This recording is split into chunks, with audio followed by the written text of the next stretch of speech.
უძრაობის შემდეგ ქართულმა ენერგეტიკამ დაახლოებით ამ რიტმით დაიწყო განვითარება. პროექტდება, ფინანსდება და შენდება. წყლის, მზისა და ქარის ელექტროსადგურები, მაღალი ძაბვის ქსელები, შემკრები და გადამცემი სისტემები. დასახული ტემპი სექტორს 5 წელიწადში 100%-ით, 10 წელიწადში კი 150%-ით გაზრდის. ეს არის ყველაზე დიდი ჰიდროელექტროსადგური, რომელიც საბჭოთა პერიოდის შემდეგ საქართველოში აშენდა. სადგურის სადგმლის სიმძლავრე არის 44.5 მეგავატი. ჩხოროწყუში ახალი ჰესის შემატებით ქვეყნის გენერაცია 4600 მეგავატი გახდა და ეს არის მთელი სიმძლავრე, რაც დამოუკიდებლობის 30 წელიწადში ქვეყანაში შეიქმნა. თუმცა უკვე 2 წელიწადში ეს მოცულობა გაორმაგდება, ხოლო 5 წელიწადში თითქმის 2.5-ჯერ გაიზრდება. ამაზე დიდი ხანია უკვე მუშაობა მიმდინარეობს, ყველანაირი საფუძველია შექმნილი იმისათვის, რომ 2028 წელს უკვე 8000 მეგავატს გადააჭარბოს დადგმული სიმძლავრის მოცულობამ, ხოლო 2030 წლისთვის უნდა გადააჭარბოს უკვე 10000 მეგავატს. თავარი ამოცანა არის ის, რომ მომდევნო 10 წლის განმავლობაში ვიმუშაოთ ისე, რომ ჩვენი ქვეყანა 10 წელში 2036 წელს იყოს ელექტროგენერაციის თვალსაზრისით თვითმყოფადი.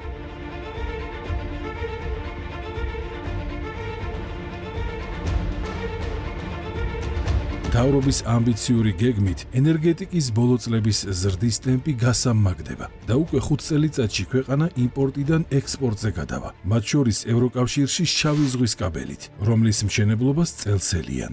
მიმაჩნია, რომ ეს პერსპექტივა 2026 წელს იქნება გამოყენებული და ექსპორტზე გავალთ ევროპულ ბაზარზე. შავი ზღვის წყალქვეშა კაბელი, ეს არის ერთ-ერთი უმსხვილესი პროექტი საქართველოს გავლით და ელექტროენერგიის მიწოდებას მოახდენს ევროკავშირში. ძალიან ოპტიმისტურად ვუყურებთ აი ამ მიმართულებას. ძალიან გრძელი შავი ზღვის კაბელია 1155 კილომეტრია და დააკავშირებს საქართველოს ევროპულ ენერგობაზართან. ეს პროექტი შავი ზღვის კაბელის უკვე დამტკიცებულია და შეიტანილია ევროკავშირის მიერ ომხრივი ინტერესების პროექტში. ანუ ის უკვე აღიარებულია როგორც ევროკავშირის გრძელვადიანი პერსპექტივა. საქართველო ამავდროულად არის აქტიური პარტნიორი და მხარდამჭერი მწვანე ენერგეტიკული დერეფნის, სადაც აზერბაიჯანთან ერთად საქართველოს თანამონაწილეა ახალი დერეფნის პროექტის 4600 მეგავატიანი რეგიონალური ელექტროგადამცემი ხაზის მშენებლობას ეხება ეს ინიციატივა, სადაც ასევე ჩვენ გვექნება შესაძლებლობა, რომ დამატებით აი ამ ხაზის მეშვეობით საქართველოში გენერირებული ელექტროენერგია ასევე მოხვდეს ევროპის ელექტროენერგეტიკულ ბირჟაზე. აქ არ არის მხოლოდ საუბარი, რომ ჩვენ გვექნება 1300 მეგავატზე ხაზი ევროპასთან. აქ უკვე საუბარია იმაზე, რომ კასპიის ზღვის ნავთობი კი არა, კასპიის ზღვაზე გაშენებული ქარის ელექტროსადგურები დამაკავშირებელი ხაზი უნდა გადიოდეს სწორედ საქართველოზე და ეს 1300 მეგავატი კი არა, 4-5000 მეგავატზე შეიძლება იყოს ჯამში საუბარი, რომელიც კავკასიის რეგიონიდან წავა ევროპაში. დენისა და მისი გენერაციისთვის გაზის იმპორტი საქართველოს წელიწადში $200 მილიონ-მდე უჯდება. ახალი გეგმით კი ეს ხარჯი განულდება. ჩვენი დამოკიდებულება იმპორტზე არის 29%, ანუ დენი და შესაბამისი გაზი ერთად რო ავიღოთ და უნდა ითქვას ის, რომ 8 თვის განმავლობაში ვარ ჩვენ დამოკიდებული არსებითად იმპორტზე. ჩვენ გვინდა რომ საქართველოს ელექტროენერგიის თვალსაზრისით გახდეს თვითქმარი ქვეყანა. ჩვენ გვაქვს ძალიან მკაფიო გეგმა. ჩვენ ვიცით, რომ მომდევნო 5 წლის განმავლობაში შეიქმნება დამატებით 4000 მეგავატი, რომელიც არის სწორი ბალანსით განაწილებული მზის, ქარის, ისევე როგორც ჰიდრორესურსის სწორ ბალანსზე. ამ გეგმით უკვე მეორე წელია ახალი ჰესები შენდება გურიაში, სამეგრელოში, კახეთში, ყველგან, დასავლეთ თუ აღმოსავლეთ საქართველოში. ეს არის 47 მეგავატიანი ჰესი. ითლიანად 60 მეგავატია კახეთის მოხმარება და 47 მეგავატიანი გენერაციის ობიექტის შექმნა კახეთისთვის და მთლიანად საქართველოსთვის უმნიშვნელოვანესი ფაქტორია. ეს პროექტი დაფინანსებულია გერმანული ბანკის KfW-ს მიერ, ხოლო ზედამხედველობას ახორციელებს ასევე გერმანული კომპანია Fichtner-ი. ექსპლუატაციისთვის ემზადება გურიის რეგიონში 2 ჰესი. ეს არის ბასრა და ეს არის ბახვი ჰესები, რომლის ტესტირება უკვე დაწყებულია და უახლოეს მომავალში ქსელს ჩაერთვებიან. ამისთვის საქართველოს სახელმწიფო ელექტროსისტემა აშენებს გურიაში ქვესადგურს. ქვესადგურის მშენებლობა შარშან დაიწყო და სრული სვლით გრძელდება. ოზურგეთის ორ ახალ ობიექტს გარდა ის ჩოხატაურის ცესაც მოემსახურება და მასვე მიუერთდება რეგიონის ქარისა თუ მზის ელექტროსადგურები, რაშიც სახელმწიფო 300 მილიონამდე ინვესტიციას ახორციელებს. ანალოგიური პროცესია აღმოსავლეთ საქართველოშიც. ჰიდრო და განახლებადი ენერგიის გენერაცია მთელ ქვეყანაში უწყვეტად ვითარდება. მთელი ეს რუისის ხერხება მოფანტული ამ ქარის ელექტროსადგურების და ვიზუალურადაც ძალიან სასიამოვნოა და ენერგეტიკისთვის ხომ არის დავარი. ძალიან კარგია რომ ინტენსიურად დაიწყო უკვე მზის ენერგიაზე საუბარი. მარნეულში 50 მეგავატიანი, სართიჭანაში 10 მეგავატიანი და ასე შემდეგ. წელს დამთავრდება 206 მეგავატიანი wind power-ის შიდაქართში განხორციელებული უაღრესად მნიშვნელოვანი პროექტი ქარის სადგური დაემატება საქართველოს. აქედან დაახლოებით იქნება 1000 მეგავატი ჰიდრო, 1700-1800 მეგავატი მზე და 1300 მეგავატი ქარი. რაც იმას ნიშნავს, რომ დღეს არსებული ელექტროგენერაცია თითქმის გაორმაგდება, ძირითადად ჰიდრორესურსის ათვისების შედეგად, რაც გეგმის ძირითადი ნაწილია, თუმცა გათვლა არა მხოლოდ ჰესებზეა. მეორე ნაწილი მოგეხსენება ზედარ განახლებადი ენერგია. აქაც საკმაოდ დიდი პოტენციალი არსებობს, გულისხმობ მზის ენერგიას და ქარის ენერგიას. აქაც არის რამდენიმე მნიშვნელოვანი პროექტი, დაწყებულია სხვათა შორის და მთავრობის გეგმა უახლოეს წლებში. მაგალითად 31 წლისთვის პროგნოზი არის რომ განახლებადი ენერგიის წილი მთლიან გამომუშავებაში ანუ გენერაციაში უნდა ავიდეს 27-28%-მდე.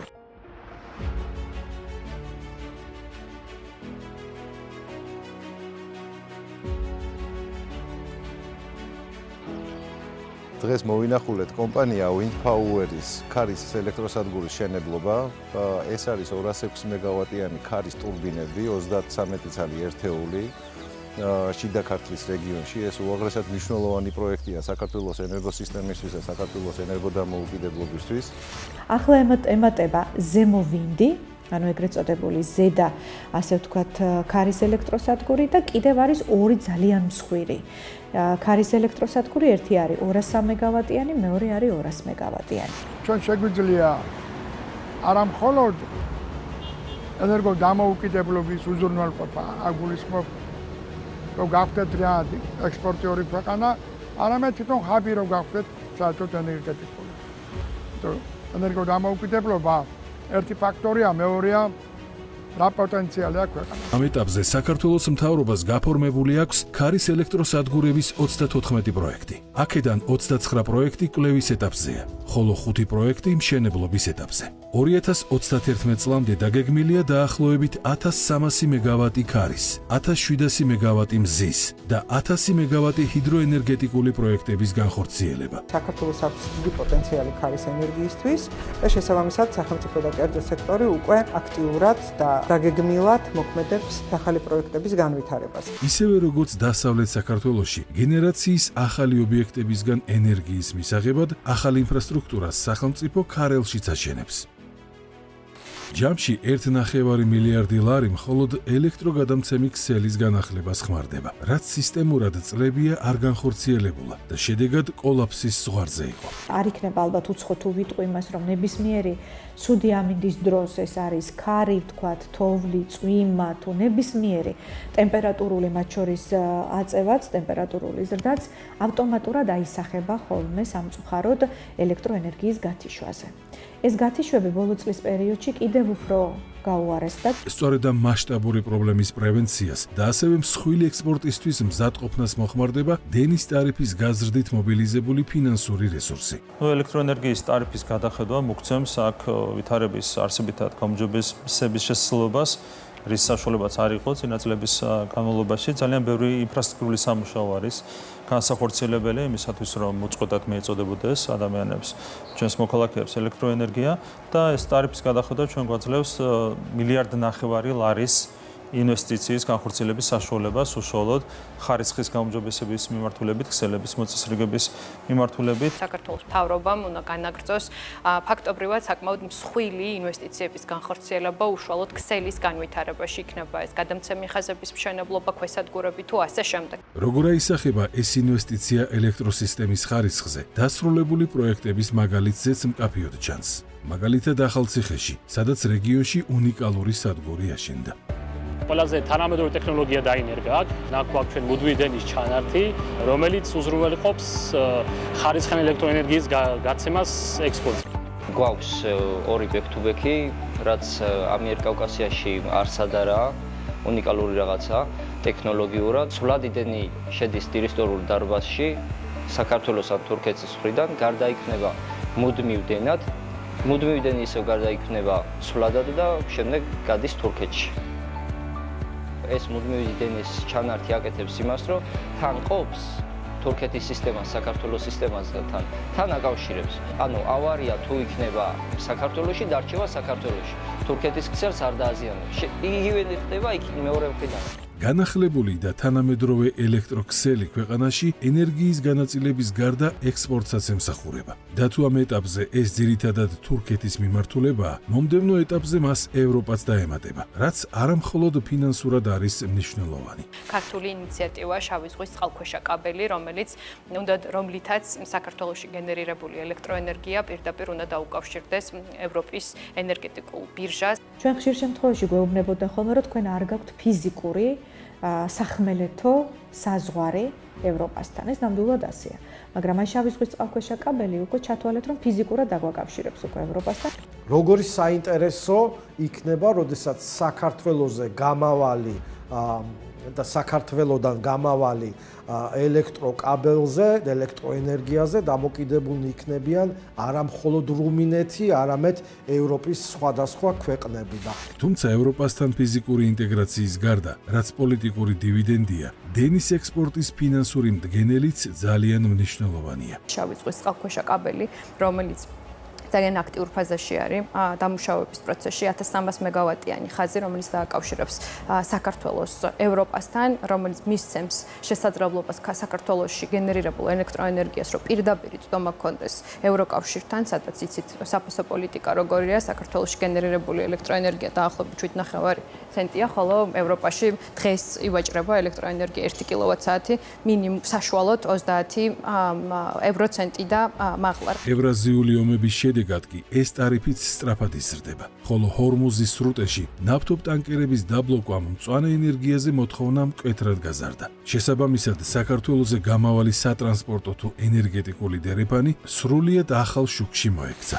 ეს კიდევ ერთხელ მოგცემს ჩვენ იმის მყარ საშუალებას, რომ ევროკრატიას დაუმტკიცოთ, რომ ვართ პროგნოზირებადი საიმედო პარტნიორი, რომელსაც თითიკი არ უნდა დაუქნიო, უნდა ელაპარაკო თანასწორ უფლებიანობის პრინციპით. ადრე თუ გვიან ევროკრატიაში ამას შეიგნებენ. დღეს ევროპა კიდევ უფრო გაათმაგა, ასე ვთქვათ, სურვილი და სვლა ნახშირბად ნულოვანი ნახშირბადის ეკონომიკისკენ. ეს ნიშნავს იმას, რომ მათ ჭირდებათ უკვე ელექტროენერგია, რომელიც განახლებადი ენერგიის წყაროებით არის გაუმუშავებული. აქედან გამომდინარე, კავკასიის რეგიონის მიმართ ინტერესი ევროპის მხრიდან იზრდება. და კავკასიაც ამ ინტერესს სულ ახალი ენერგოპროექტებით პასუხობს. აზერბაიჯანი კასპიის ზღვის ზოლში ქარის სადგურებს ავითარებს. სომხეთი კი მას რიგში მზის ფერმას აფართოებს, სადაც უკვე 115,000 მზის პანელია. და ახალი სამთავრობო გეგმით ორივეს საქართველო გაუსწრებს. ეს ამ გეგმის რუკა, სადაც უწყვეტი ხაზებით უკვე არსებული, წყვეტილით კი საპროექტო ინფრასტრუქტურაა აღნიშნული, რომელიც არსებულს აჭარბებს. მწვანე დაშტრიხული ზოლები ქარის სადგურებია, ფორთოხლისფერი კი მზის ფერმები. ჩვენ გვაქვს ძალიან სერიოზული რეზერვები ჰიდროენერგეტიკის განვითარებისა, რომლის ათვისება აუცილებელზე უფრო აუცილებელია.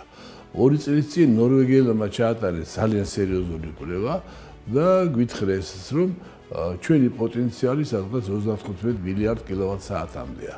ჩვენი პოტენციალი მხოლოდ 20-25% გვაქვს ათვისებული. რესურსი არის, საერთო წამახალისებელი სქემები, რომელიც არის contract for difference CFD, რომელიც სქემა, რომელთაც სახელმწიფო ახალისებს ინვესტორებს გვაქვს, არის პერსპექტივა მომავალში, რომ ჩვენი ქსელი ძალიან მნიშვნელოვნად გააძლიერებს ურთიერთობას თურქეთთან და რაც მთავარია ევროპასთან, ინვესტორისთვის, რომელსაც ენერგეტიკა აინტერესებს, საქართველოს არის მართლა უნდა იყოს ეს აღმოჩენა და არის კიდეც. თუმცა ნაცმოძრაობის პერიოდში ინვესტორებს ჰესების განვითარების საშუალება არ მისცეს. მეგაპროექტები NGO-ებმა საპროტესტო აქციებით დაბლოკეს. ინვესტორები გააქციეს და შედეგად ქვეყანას $100 მილიონი ჯარიმა დაადეს. განვითარების პერსპექტივა უძრაობად აქციეს. ხალხი გამოიყვანეს, უმეტესობა დარწმუნებული ვარ, გულწრფელად გამოვიდა, მაგრამ დაორგანიზებული იყო, დაახლოებით $950,000 გამოართვეს კონკრეტულ კომპანიას. ანუ ხალხი გამოიყვანეს, მერე შეიყვანეს და გამოართვეს $950,000. ვიღაცას ჩაუზდნენ წილში 19%, 20% ასეთ თემებზეა საუბარი, ხო? ამიტომ ეს არის დამკვიდრებული პრაქტიკა სამწუხაროდ.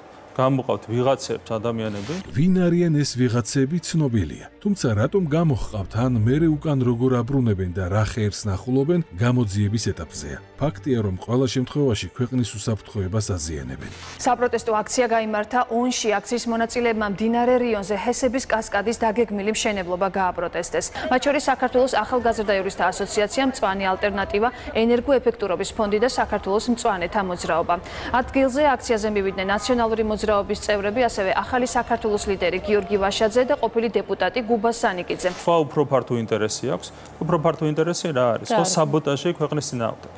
საბოტაჟი სახელმწიფოს წინააღმდეგ. კონკრეტული ორი NGO, რომელიც პირდაპირ იყო ჩართული ამ პროტესტში, ეს იყო SAIA მაგალითად, ეს იყო EMC. ეს ორი ორგანიზაცია, რომელიც სხვა მიმართულებითაც ძალიან ღიად იყო შემჩნეული სახელმწიფოს საწინააღმდეგო მტრულ საქმიანობაში. ფსევდოლიბერალური, ასე ვთქვათ, ნაცსექტის აქტორები.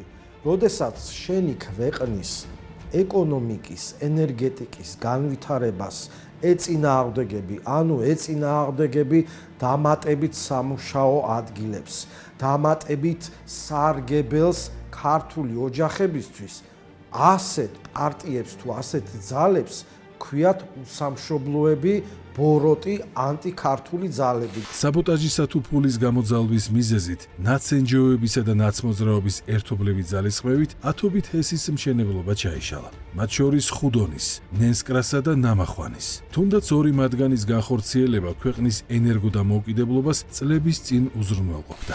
ნაციონალური მოძრაობა, რომელიც დღემდე იძახის, რომ ის იყო რეფორმატორი, მოახდინა ეკონომიკის მოდერნიზაცია, ბიუჯეტის ტრანსფორმაცია და ასე შემდეგ. ჰქონდა დიდი შანსი, ორი მსხვილი პროექტი გაიშვა. ამით ჩვენ ფაქტურად ენერგოდამოუკიდებელი გავხდით.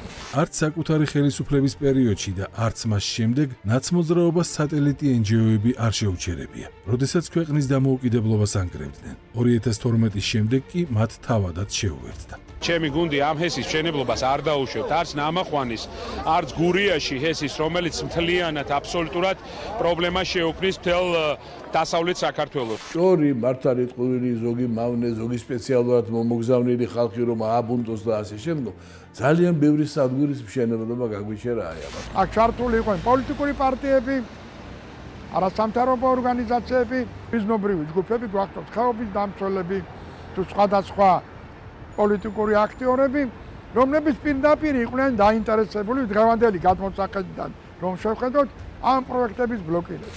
დაბლოკეს კიდეც და მსხვილი ინვესტორებიც ფიზიკური ძალით გაყარეს, რაც ცალკე რეპუტაციად და ცალკე $100 მილიონის ჯარიმად დაუჯდა ქვეყანას. ნებისმიერი პროტესტი, რომელიც უკავშირდება პროექტებს, რომელიც შეიძლება ბოლოს დამთავრდეს ინვესტორის პროექტის გაჩერების და ინვესტორის ქვეყნიდან გასვლით, საინვესტიციო გარემოზე, მარტო ენერგეტიკაში არა, ქვეყნის საინვესტიციო გარემოზე მოქმედებს ძალიან უარყოფითად. ჩვენ წავაგეთ ნამახვანთან დაკავშირებით მნიშვნელოვანი თანხაზე, ლაპარაკი რამოდენიმე 100 მილიონზე საერთაშორისო არბიტრაჟში და ეს თანხა ბოლოს და ბოლოს ყველა ჩვენგანის გადასახდელი იქნება. თუმცა ესეც არაფერია იმ ზიანთან შედარებით, რაც ნაცენჯოებმა ენერგოდამოუკიდებლობის ჩაშლით მიაყენეს ქვეყანას და ეკონომიკას. ეს არ არის მარტო დენი. ეს არის ეკონომიკური და ეს არის ინფლაცია, ეს არის უსაფრთხოება. წარმოვიდგინოთ, რომ ერთ დღეს მეზობლებმა არ მოგვაწოდოს ენერგია. რა ხდება ამ საქართველოში? ჩვენ ღმერთმა ვაჩუკა ეს ქვეყანა, სადაც გაგვაჩნია კავკასიონის ძალიან დიდი მთების მასივი, გაზაფხულზე დროების შემთხვევაში მოდის წყალი, რომელიც ჩვენი ბუნებრივი რესურსია, რომელიც ჩვენი სიმდიდრეა. ადრე ჩვენი პიკი იყო ზამთარი, იანვრის თვე განსაკუთრებულად. ეხლა ხანდახან აგვისტოში უფრო მეტი დატვირთვა გვაქვს, ვიდრე დაუშვათ ზამთრის თვეებში. და მოგეხსენებათ, იმიტომ რომ ერთ-ერთი ეკონომიკური დარგი ჩვენი ეს არის ტურიზმი. ტურიზმს კიდე თავის ინფრასტრუქტურა ჭირდება, მომსახურება ჭირდება. აი კონდიციონერების დატვირთვამ სერიოზულად გაზარდა ჩვენი ელექტროენერგიის მოხმარება ზაფხულის თვეებში. ამის ახსნის ნაცვლად მეხუთე კოლონა წლებია ჰესების ისეთ დემონიზაციას ეწევა, რომ ტურიზმში ჩაბმულ მეწარმესაც კი დენის გენერაცია ბოროტება ჰქონია. ასეთი კლიმატი არის. მე ახლა ეზოში პალმა მიდგას, ტურისტები ჩახუტებულები არიან პალმაზე და სურათებს იღებენ. და ეგ ყველაზე მეტი მთავარი არის კლიმატი. თუ ნამახვანი ჰესი აშენდა, ეს ყველაფერი დაირღვევა, ეს კლიმატი შეიცვლება, იქნება სიცივეები და ეს რადიკალიზაცია გარე ძალების დაფინანსებით შექმნილი ცრუ ნარატივის შედეგია. გზებს ჩავკეტავთ და მთელი ხალხს მოვიზიტავ, საერთოდ ჩავკეტ არც ტურისტს გავუშვებთ მათ ტერიტორია არასდროს. არც გესებს ავაშენებინებ, თავი რომ მოიკლან მაინც. დიდი ჰესები არის მოძველებული ტექნოლოგია, რომელიც არ ჭირდება არც საქართველოს და არც სხვა ქვეყანას. ამ დროს კი სხვა ქვეყნებმა ისეთი მეგა ჰესები წამოჭიმეს, რომ ერთიც კი საქართველოს მთელ ენერგო მოთხოვნას ეყოფა. მით უმეტეს, რომ მეგა ჰესებს ისე აშენებენ, არც სწრაფი ან წყალუხვი მდინარეები აქვთ და იძულებულნი არიან კაშხლიდან დაშვებული წყალი შემდეგ ისევ ზევით აკაჩონ. Reservoir at the top of the mountain, a large reservoir at the bottom. რეზერვუარი გვაქვს მთის თავზე და რეზერვუარი გვაქვს მის ძირშიც, ხოლო ელექტროსადგური მთის გვირაბშია. ზევიდან დაცემული წყალი ტურბინებს ამუშავებს და დღის განმავლობაში ენერგია ქსელს მიეწოდება. ღამით კი, როცა მოთხოვნა არ არის, ჭარბი დენით ტურბინა სატუმბად გარდაიქმნება და ქვედა რეზერვუარიდან წყალს ზევით ეკაჩება. შესაბამისად, წყალიც ყოველთვის გვაქვს და გენერაციაც.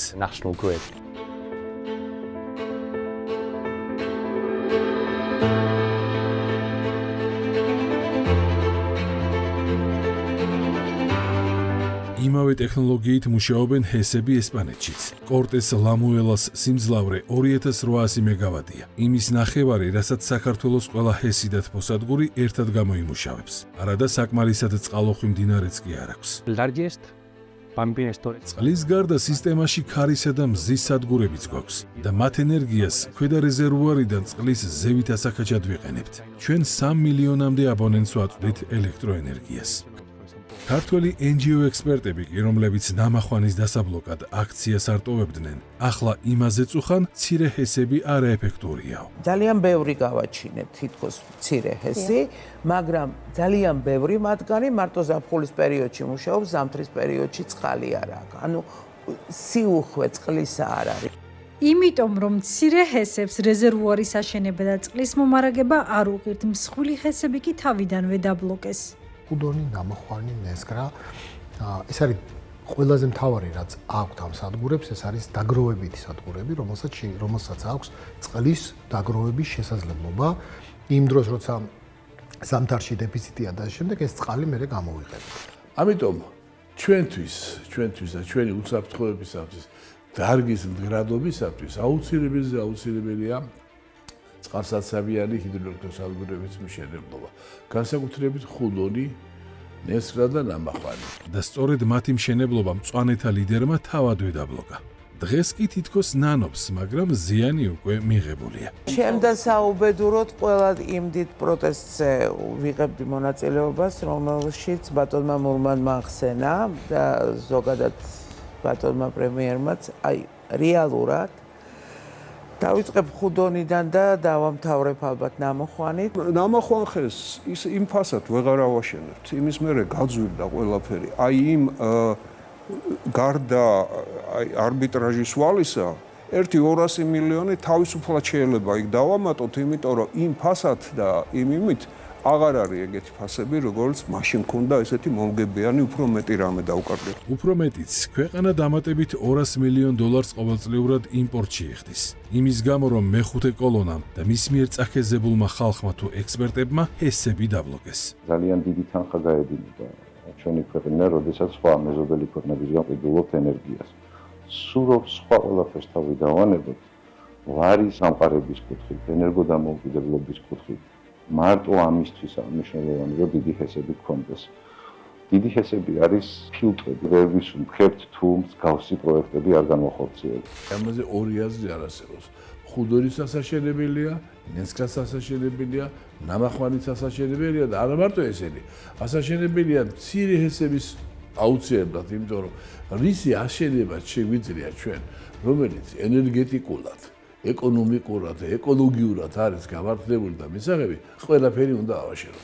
დაკარგული დროის მიუხედავად მთავრობის ახალი გეგმით შემოbrunება ისევ შესაძლებელია, თანაც მოკლე ვადაში და რომ არა გაუმჭვირვალე პროცესები ადრეც შეიძლებოდა. რომეომი ქაუტაძე, რომელიც იყო ეკონომიკის მინისტრის მოადგილე და ფაქტობრივად ენერგეტიკის მინისტრი, რის გამოდის ციხეში, ერთ-ერთი მიზეზი არის იმის გამო, რომ ნებართვებს გასცემდა თუ ასე შემდეგ ამ მიმართულებით და პირდაპირ ბრალში უწერია, რის გამოც მიესაჯა ნახიდური ჰესის ეპიზოდი 3 წელი ბრალდების თანახმად ამ კომპანიიდან წილი ნათესავის სახელზე გააფორმა ფიქტიურად და ამ კომპანიასთან მან ააღებინა შესაბამისი ნებართვები. არა მარტო ჩვენ პროკურატურაც საუბრობს ამასთან დაკავშირებით, იყო ბევრი მიმართულებით არასწორი პრაქტიკა ჩამოყალიბებული, რამაც შეაფერხა ქვეყანაში სექტორის განვითარება და თუ ავიღებთ რამდენიმე წლის მონაცემებს, სექტორის განვითარების მაჩვენებლები არ არის სახარბეული. ამ ინერციის დაძლევა და სისტემის გაწმენდა 2 წლის წინაც სრულად მოხერხდა. მას შემდეგ დარგის ყველა მონაწილის ჩართულობით განვითარების ახალი გეგმაც შემუშავდა. არ არსებობს არც ერთი მანკიერი პრაქტიკა,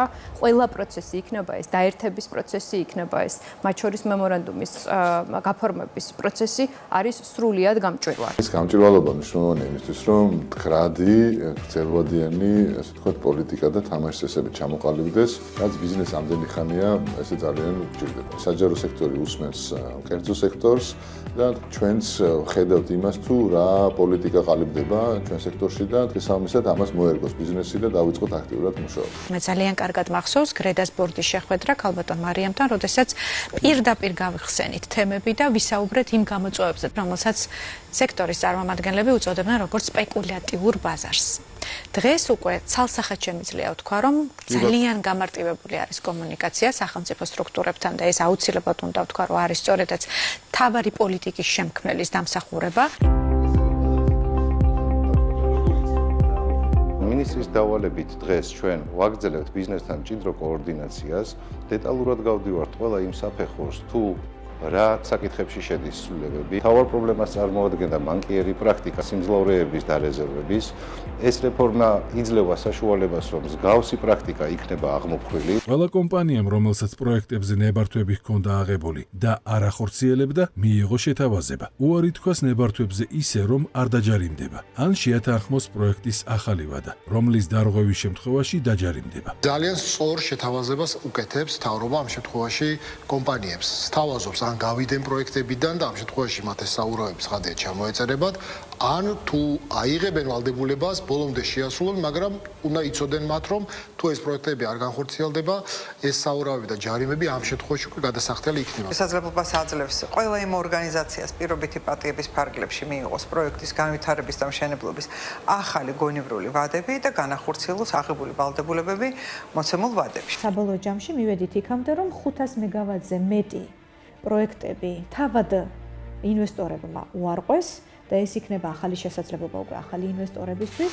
ამიტომ მთავრობის გადაწყვეტილება, როდესაც მან მილიარდამდე ვალი ჩამოაწენა ეროვნულ კომპანიებს, რადგან იყო არასწორი სპეკულაციები ოპოზიციის მხრიდან. ამით არის მიმართული, რომ ამ ვალისგან განთავისუფლება, სუფთა ბალანსის კომპანიას ინვესტორი უფრო აქტიურად შედის. ენერგეტიკის სექტორში ინვესტიციების მომატებული ინტერესი ფიქსირდება არა მხოლოდ უცხოელი ინვესტორების მხრიდან, არამედ განსაკუთრებით სასიხარულოა, რომ ადგილობრივი ინვესტორების მხრიდან საკმაოდ დივერსიფიცირებულია ეს სექტორი. ჩვენ ვხედავთ მცირე საშუალო ისევე როგორც მსხვილ ინვესტორებს, რომლებიც დაინტერესებულები არიან და დღეს უფრო მეტად დაინტერესებულები არიან ენერგეტიკის სექტორში ინვესტიციების განხორციელებაზე და ეს არის განსაკუთრებით მისასალმებელი. ინვესტირების გადაწყვეტილებას აადვილებს სექტორის სრული გამჭვირვალებაც. საქართველოს სახელმწიფო ელექტროსისტემაში შეიქმნა მრჩეველთა საბჭოს წევრებად არიან წარმოადგენლები ძირითადი ენერგეტიკული ბიზნესის ყველა წარმომადგენელი, რომლებიც დიდ გავლენას ახდენენ დარგის განვითარებაზე. იდენტიფიცირებულია ყველა პროექტი თუ სად რა, რომელ რეგიონში, რომელ ქალაქში, რომელი პროექტი შეიქმნება და რა ვადაში, იმისთვის რომ ინფრასტრუქტურა, იმისთვის რომ ქვესადგურები დავახვედროთ მზად. ჩვენს საბჭოში გაერთიანდა თითქმის ყველა ამ დარგში მოღვაწე ლიდერი სხვადასხვა მიმართულების ეს იქნებოდა განახლებადის, ეს იქნებოდა მზის, ჰიდროსი, ქარის თუ ასე შემდეგ და ყველა ინიციატივა გაშორებულია, დაწონდაწონილია მისი დადებითი უარყოფითი მხარეები და აბსოლუტურად შეჯერებული პოზიციით მე აქედან გაშორებული არაერთი ინიციატივა უკვე მთავრობაზე პრემიერმაც გააშკერა და იმედი გვაქვს რომ ძალიან ბევრი პროექტი გახორციელდება უახლოეს მომავალში. ყოველდღიურ რეჟიმში იმართება შეხვედრები სწორედ ამიტომ. რა გავაკეთოთ იმისათვის რომ ავაშენოთ, მაგრამ ისე რომ ეს არ იყოს იმდენად ძვირი, რომ ეკონომიკა შევაფერხოთ. ამ კუთხით მე ვფიქრობ, რომ სამინისტრო არის უაღრესად ეფექტური ამ ეტაპზე და მე ვფიქრობ, რომ ის დიალოგი, რომელიც ბიზნესთან არის წინაპირობა სწორედ ესეთი საბოლოო წარმატებული პოლიტიკის განხორციელების. ეს არის სექტორის შეჯერებული ხედვა სახელმწიფოსა და კერძო სექტორის და თანმიმდევრულად ერთობლივი ძალისხმევით ჩვენ ვიწყებთ ელექტროენერგეტიკის ისევე როგორც ზოგადად გაზისა და ნავთობის სექტორის განახლებული მიდგომით განვითარებას. სექტორის გადატვირთვისა და სრული გამჭვირვალების ფარგლებში ეკონომიკის სამინისტრომ ყველა ადრე გაფორმებული ხელშეკრულების აუდიტი ჩაატარა და ახალი მომჭირნე მიდგომით დამტკიცებული ბიუჯეტები ბევრ შემთხვევაში მკვეთრად შეგვეცა.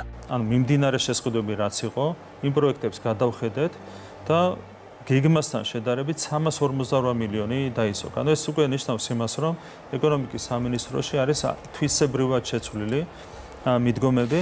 მოხდა ფასების გადახედა, ხელშეკრულების გახსნა და პროექტი გაიარდა 5 მილიონი ლარი. რაც გარკვეულწილად ხელისუფლების გონივრული პოლიტიკის ნაწილია და ეფექტია, თითოეული თანხის დაზოგვა და მაქსიმალური ეფექტის მიღება. თავისი სიდიდის პროექტები არ არის არც ერთ ჩვენ მეზობელ ქვეყანაში. დახურულ ქვესადგურში მოხდება მცირე საშუალო და მე დიდი იმედი მაქვს, რომ დიდი ჰესების დაერთება, რაც მოგცემს საშუალებას, რომ ქართული ენერგეტიკა დადგეს იმ სიმაღლეზე, რომელზეც უნდა იდგეს. ეს უკვე მეორე პრეცედენტია, როდესაც ხდება პროექტის გაიაფება, ასევე ველოდებით კიდევ ორ მიმდინარე პროექტს, სადაც დაახლოებით 20 მილიონი დოლარით გაიაფება კიდევ მომავალი პროექტები. მოხდა სისტემის საკადრო აუდიტიც და განხორციელდა რეფორმა, რამაც დამატებით ათობით მილიონი ყოველწლიური ხარჯი მოაკლო ბიუჯეტს. ჩვენი მიდგომის სერიოზულობას მეტყველებს ჩვენი აზრით მარტო შტატების ოპტიმიზაციის ხარჯზე. იყო გაბერილი შტატები შესაბამის სახელმწიფო საწარმოებში. მარტო შტატების ოპტიმიზაციის ხარჯზე ჩვენ დავზოგეთ წლიურ ჯრილში 24.7 მილიონი ლარი. ანუ 4 წლიან პერსპექტივაში რო ავიღოთ 100 მილიონი ლარი იზოგება. სასახად უნდა აღნიშნო, რომ ბოლო 1 წლის განმავლობაში ძალიან ბევრი პოზიტიური ნაბიჯი გადაიდგმა სახელმწიფოს მიერ, კონკრეტულად საქართველოს ეკონომიკისა და მდგრადი განვითარების სამინისტროს მიერ და თავად პრემიერ-მინისტრის მიერ, იმიტომ რომ დასაწყისში 2026 წლის დასაწყისში ძალიან მნიშვნელოვან ზურებს ჰქონდა ადგილი. რეფორმის შედეგად დაზოგილი მილიარდამდე თანხა ენერგეტიკულ პროექტებს მოხმარდება, მათ შორის საუკუნის პროექტს, რაზეც ქვეყნის შემდგომი სწრაფი განვითარებაა დამოკიდებული.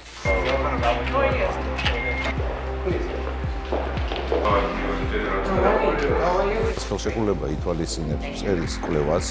კომპანია ჩეზი არის მსოფლიოში ერთ-ერთი ყველაზე წამყვანი კომპანია ამ კვლევის ეფექტურად განხორციელებაში, მათ აქვს უაღრესად დიდი გამოცდილება. ეს პროექტი ძალიან დიდ ზეგავლენას მოახდენს საქართველოს როგორც ენერგოდამოუკიდებლობაზე, ასევე ევროპასთან ინტეგრაციას. იმედი გვაქვს, რომ კვლევის შედეგების საფუძველზე საქართველოს ხელისუფლების მხარდაჭერითა და საქართველოს სახელმწიფო ელექტროსისტემასთან ერთობლივი მუშაობით პროექტი წარმატებით განხორციელდება.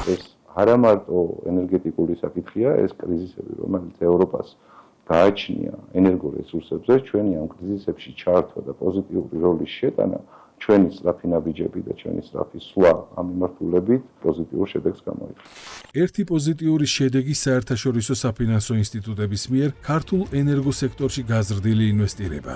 აზიის განვითარების ბანკის 100 მილიონამდე ინვესტიციით სანში ენერგიის შემნახველი ბატარეა და მწვანე წყალბადის წარმოება დაფინანსდება. ეს საეტაპო მოვლენაა, რომელიც არა მხოლოდ ტექნოლოგიური და ფინანსური წინსვლა, არამედ კერძო სექტორის საინვესტიციო მიმართულებით გააქტიურებაც. ამგვარი ამბიციური ინიციატივა საქართველოს მისცემს განახლებადი ენერგოწყაროების ათვისების შესაძლებლობას. მნიშვნელოვანია და გადამწყვეტია, იმიტომ რომ ის ჩაანაცვლებს გაზს. რეალურად ეს მოგცემს შესაძლებლობას იმისა, რომ იმპორტ დამოკიდებულება არა მარტო ელექტროენერგიისა, არამედ უკვე გაზის თვალსაზრისით ჩავანაცვლოთ სწორედაც მწვანე წყალბადით. ეს შეკრავს ერთიან წრეს. გენერაცია, ახალი პროექტები, გენერაცია, აკუმულირება და ბატარეები და პლუს გადამცემი ხაზი. რომაც მოხდება იგივე წყალქვეშა კაბელის პროექტის დახმარებით ამ ენერგიის გატანა ევროკავშირში. ამ დროისთვის ქართულ ენერგეტიკაში 8 საერთაშორისო პროექტი ხორციელდება ჯამური ბიუჯეტით 9 მილიარდი ევრო. სამთავრობო გეგმის განხორციელებასთან ერთად ეს მოცულობაც სწრაფად გაიზრდება. საბოლოო ჯამში მოგვიტანს იმ შედეგს, რომ საქართველოს იქნება ენერგოეფექტური, ენერგოდამოუკიდებელი, თუ ჩვენ გაზი და ნავთობი არ გაგვაჩნია, მაქსიმალურად ეფექტურად გამოვიყენებთ ჩვენ მდინარეებს, ჩვენს ქარს, ზეს და მივახცევთ იმ შედეგს, როდესაც საქართველოს იქნება ენერგოდამოუკიდებელი. ეს რესურსი საქართველოს ყოველთვის ჰქონდა, თუმცა ვერ იყენებდა. არც სათანადო ხედვა იყო, არც სამთავრობო გეგმა და სუვერენიტეტსაც ვასალობა ანაცვლებდა. შესაბამისად, წარმატების საწინდარი რესურსთან ერთად სწორი გეგმა, ეფექტური მართვა და დამოუკიდებლობის რეალური სურვილი გამოდგა.